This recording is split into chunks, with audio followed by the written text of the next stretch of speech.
तो कुछ दिन पहले ही सरकार ने आम नागरिकों को राहत देते हुए जीएसटी स्लैब में बदलाव किए हैं, जीएसटी रिफॉर्म किया है।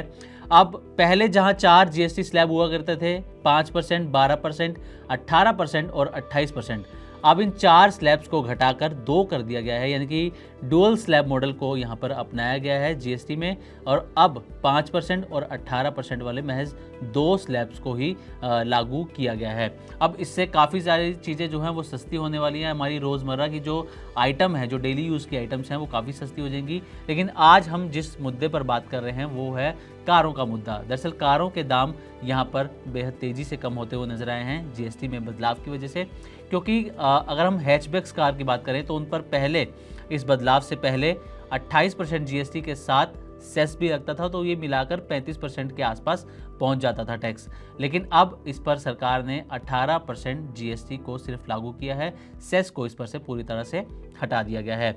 वहीं जो बड़ी कारें हैं, एसयूवीज हैं या जो बड़ी सीडान हैं, उस पर 40% का फ्लैट जीएसटी रहेगा। पहले इसमें जीएसटी और टैक्स मिलाकर ये 50% के आसपास पहुंच जाता था, तो यहाँ पर भी 10% की कटौती हुई तो ही नज़र आ रही है।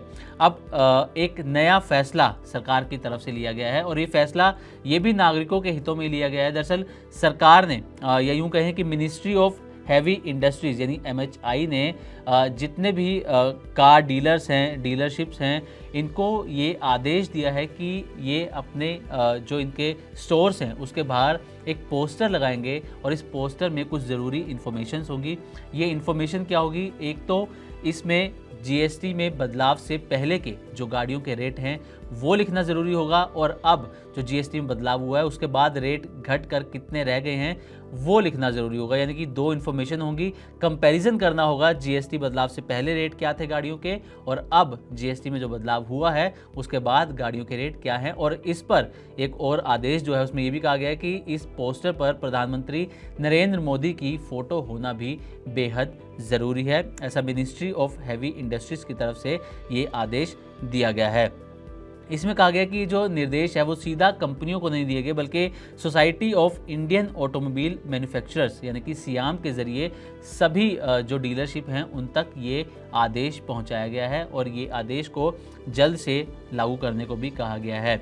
अब कंपनियों ने भी इस पर अपनी तैयारी शुरू कर दी है। अपने डिज़ाइन के अप्रूवल के लिए मिनिस्ट्री को वो डिज़ाइन भेजना शुरू कर दिया है, ताकि जितनी जल्दी वहाँ से अप्रूवल मिलेगा उतनी जल्दी डीलर्स अपने शोरूम के बाहर उस पोस्टर्स को लगा पाएंगे।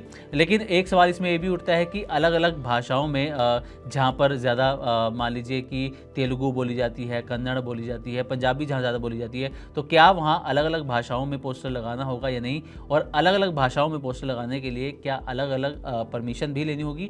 यहाँ पर एक सवाल ये भी उठता है। अब खर्च की अगर बात करें तो इसका खर्च कौन उठाएगा जो पोस्टर पर खर्च आ रहा है? तो एक रिपोर्ट की माने बिजनेस स्टैंडर्ड की, तो उसके मुताबिक ये जो पूरा पोस्टर लगाने का जो खर्चा है वो 20 से 30 करोड़ रुपए के आसपास का हो सकता है देश भर की जो डीलरशिप हैं उनका। और ये जो खर्च होगा वो कंपनियों को खुद ही वहन करना होगा, इसमें सरकार की किसी तरीके की कोई हिस्सेदारी नहीं रहेगी। अब इसमें Maruti Suzuki, Hyundai, Mahindra, Toyota, किया सभी गाड़ियों को ऐसा करना होगा। अब ये ग्राहकों के लिए अच्छी बात है, क्योंकि ग्राहकों को जीएसटी के नाम पर या उनको चूना लगाने की अगर कोशिश होती है तो उनके सामने एक तस्वीर पहले से क्लियर रहेगी कि किस गाड़ी के लिए कितने दाम चुकाने हैं जब कंपैरिजन उसमें होगा। मान लीजिए कि मारुति की वैगनर है, अगर उसका जीएसटी में बदलाव से पहले, उदाहरण के तौर पर जीएसटी में बदलाव से पहले अगर उसकी कीमत 7 लाख रुपए है, तो अब जीएसटी में बदलाव के बाद उसकी क्या कीमत रही है, कितना उसमें बचत हो रही है, ये पूरा डिस्प्ले पर पोस्टर में वहाँ पर लिखना होगा, ताकि ग्राहकों को किसी तरह की कोई कन्फ्यूजन ना हो और उनसे कोई किसी तरीके का हिडन चार्जेस ना लिए जाएं। अब क्यों ज़रूरी है ये पोस्टर, सवाल ये भी उठता है। दरअसल आम जनता को पता होना चाहिए, जैसा कि मिनिस्ट्री की तरफ से कहा गया है, कि कीमतें क्यों घटाई गई हैं, क्यों कीमतें घटी हैं और कितनी कीमतें घटी हैं, कितना उनको फ़ायदा हो सकता है। इसलिए इन पोस्टर्स का लगाना बेहद ज़रूरी है। लोग ये समझें कि जीएसटी दरों में कटौती कितनी की गई है और उनको किस गाड़ी पर कितना पैसा बच रहा है, कितना मुनाफा होता हुआ नज़र आ रहा है। अब लेकिन दूसरी तरफ एक जो बड़ी समस्या है वो कार डीलर के सामने भी है। दरअसल कार डीलर्स इस वक्त उनकी जो कंपनसेशन सेस के नाम पर 2500 करोड़ रुपए के आसपास की रकम जो है वो फंसती हुई नज़र आ रही है। क्यों? क्योंकि देश भर के जो कार डीलर्स हैं उनके पास पहले से ही करीब 6 लाख गाड़ियों का स्टॉक मौजूद है, जिन पर वो पहले से सेस चुका चुके हैं और ये जो पूरी रकम है वो 2500 करोड़ रुपए के आसपास की है।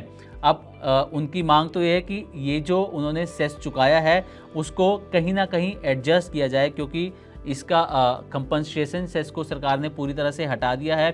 अब ग्राहक इसको पे नहीं करेंगे, इसलिए वो पहले जो गाड़ियों पर पे कर चुके हैं उनके उस सेस को कहीं ना कहीं एडजस्ट किया जाए। देखना ये होगा कि सरकार इस पर क्या फैसला लेती है। तो उम्मीद करते हैं कि हमारी तरफ से दी गई जानकारी आपको अच्छी लगी होगी।